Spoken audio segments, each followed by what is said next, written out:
how's your week 5 going? Have you uncovered the sneaky Monday night plays yet? Well, this video will help you do that. These are the must-have players for Monday night. And we're starting with $5,200 Marquez Valdes-Scantling MVS, who is a great play here. And the reason for this is primarily matchup based. And that matchup is the Raiders, who notoriously play a one high safety when a lot of defenses play the Chiefs with two high safeties, so they limit big plays. And now here's what this means. Marquez Valdes-Scantling is going to see a lot more one-on-one matchups in this game, which is not what he's seen in the past, like the Bucs and the Colts, who are notorious for playing two high safeties. And expect Patrick Mahomes to take more deep shots against a poor secondary, the 25th ranked secondary in the NFL in this one, which is going to lead to those upside and deep targets for MVS more often. So at his price point, I think he's a good play, and I like him over 39.5 receiving yards. I took this one on prizepicks.com. You can as well with a free bet up to $100. It's a link in the description below. Use it or lose it. Go ahead and get it. So I like MVS, and I also like this quarterback. And that'll be $10,200 Derek Carr, who I personally think is probably going to be under-owned because he's priced right next to Travis Kelsey, and then there's a nice price discount down to Josh Jacobs. Now, he doesn't have as much upside as a Kelsey or an Adams on this slate, but he has a similar floor. And that's due to his passing volume. He throws 38.5 times per game, and as a 7-point underdog in this one, you can expect him to push towards 40 attempts. And even more beneficial news is that the Raiders are pass happy in the red zone. He's thrown 8.8 attempts per game in the red zone this year, which leads to touchdown upside. We like that at this price point and likely lower ownership. And based on his career average of a little over 7 yards per attempt, if he throws around 40 times per game in this, he's going to go over 300 yards. So consider Carr and this Kansas City weapon. And that's $6,600 Judo Smith-Schuster, who very quietly over the last 2 weeks has 16 targets. And now on the season, in 3 out of 4 games, he's earned 8 targets and at least 5 receptions. These are solid numbers, including earning a target on over 19% of his routes run. Now, this ranks 42nd among every single wide receiver, but when you're attached to Patrick Mahomes in a high volume, highly efficient offense, this is worth more than a wide receiver in the Giants offense seeing a 25% target share. This is solid. And if we look at this slate, it's likely Juju will be a quality mid-range play, as people will go up to Darren Waller or likely down to Hunter Renfrow. I think Juju is coming in slightly under-owned here. And that ownership projections is in the DFS blueprint on Patreon, link down below. It has all my tools for DFS. If you want to get in there and increase your chances of winning, click the link in the description to learn more. All right, now let's talk running backs, and Josh Jacobs is as unique of a play as I've seen maybe this entire season. There's no $9,000 players on this slate, and then there's no other $8,000 players. So it's Josh Jacobs in this interesting price range of kind of all by himself, making him a really unique play. And right now his usage is at peak form, because Jacobs ranks 3rd amongst all running backs in opportunity share, meaning he's seeing 84% of the carries and the targets in this backfield. There's no competition here. And this is really taking off the last 2 weeks. He has 50 routes run over the last 2 weeks, leading to 12 total targets. I mean, if you know Josh Jacobs over the years, if you see 6 targets in a game, it's rare. He's now done it in back-to-back games, and this is sustainable based on how he's being used on 3rd downs with his routes run. So the takeaway here is that Jacobs is seeing increased usage in the passing game and getting every single red zone touch, which means he's going to see the best usage on a one-game showdown slate. Play him and this tight end. Because if we go up top to that range above Derek Carr, there's 3 players and 2 skill position players. If we exclude Patrick Mahomes right now, it's Travis Kelsey and Devonte Adams. Odds are you have to pick one here. If I have to choose, I'll take the $600 savings and go to Travis Kelsey. And according to Pro Football Focus, Travis Kelsey has the #1 advantage. So he's basically the best tight end, and now he also has the best matchup on the week against the Raiders linebackers, who allow a catch on 100% of the passes thrown their way this year in coverage. Yes, 100%. And obviously this is beneficial, but it's even more scary when you combine it with this Travis Kelsey combination, because 94% of Travis Kelsey's targets this year have been catchable. That's how good Patrick Mahomes has been, and now the Raiders are allowing everything thrown to tight ends to be caught. This is going to be great for Kelsey. And Travis Kelsey is seeing the cheat code targets, the red zone usage and the deep targets. He has 9 red zone targets and 4 deep targets this year. Absolutely fantastic. So we take all of that into account, and I like Travis Kelsey over 70.5 receiving yards. I like him to flirt with double-digit targets in this game. Again, you can get the free bet up to $100. Use it or lose it right now with the link in the description below to prizepicks.com, code SAL22. Now, I like Kelsey over Adams, but maybe the answer is both. And this will simply come down to if you want to play a quarterback or not. But if you go with a no quarterback lineup, yeah, you could afford Devonte Adams and Travis Kelsey, and Devonte Adams has been spectacular. Maybe the points haven't been there, but the usage has. He leads every single player with 13 red zone targets and 6 red zone catches this year, leading to just 3 touchdowns. That's going to go up likely in this game. And then he has 5 deep targets already on the year, so he's also being used downfield. A deadly combination. So play Adams, but then also consider his teammate at just $5,800 Hunter Renfrow. And this is assuming that he does indeed play, but as of this recording, he's been practicing in full. He's expected to clear the concussion protocol. And Renfrow will have a fine matchup. Like, L'Jarius Sneed has been good this year, mainly on the outside, but when he's in the slot, which is about 70% of the time this year, he's allowing 78% of the passes his way to be caught. So a nice spot for Hunter Renfrow in his potential return. And more specifically, Sneed has allowed 21 receptions so far through just 4 games. Wheels up for Renfrow. Now let's talk about that last pay-up option, and it's Patrick Mahomes. I saved the best for last literally here because he's my favorite pay-up option. Yes, I know he's $12,000 $12,000, but I like him because he's facing this poor secondary in Vegas, the 25th rank. And again, they play those one high safeties, meaning a lot more one-on-one matchups for Mahomes wide receivers. And in 8 career games against this secondary, he's put up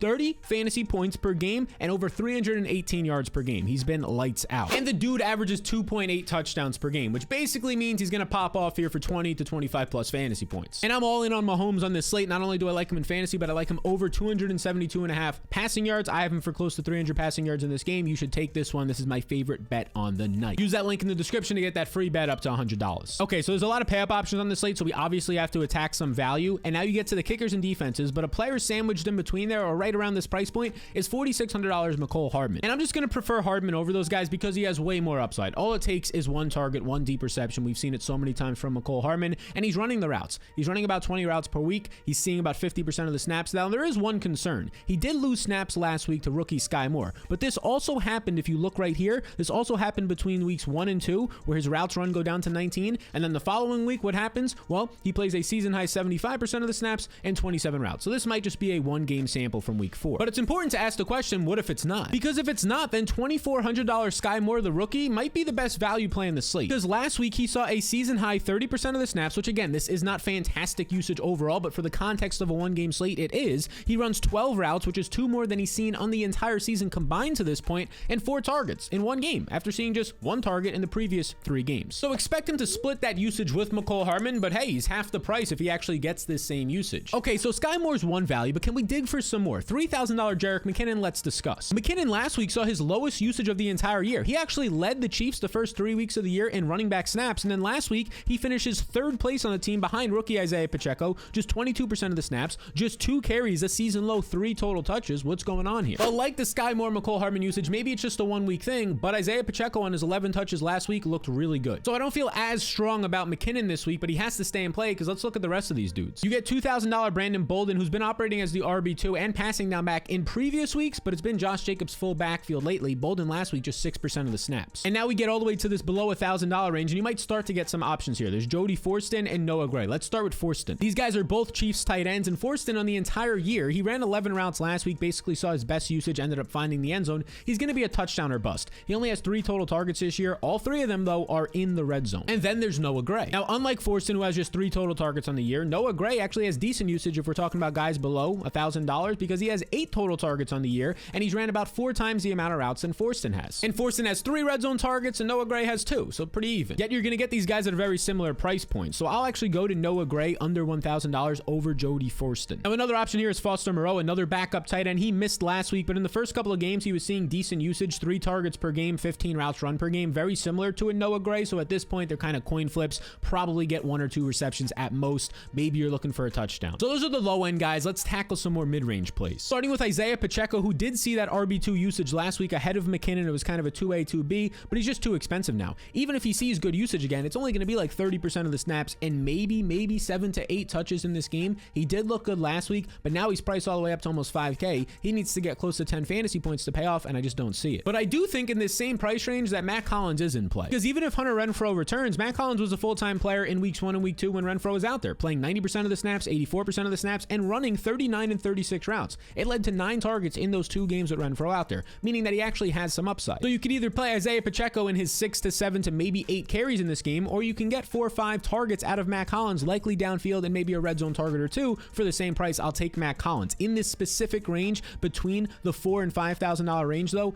MVS is by far the best option. So every price point is nice. You have some decent punt plays, you have a nice mid-range, and you have a really strong upper range. And if you want to see exactly who is going to be the highest and lowest owned plays in the slate and the best leverages, then click the link in the description below to get the DFS toolkit on Patreon. Not now, but right now.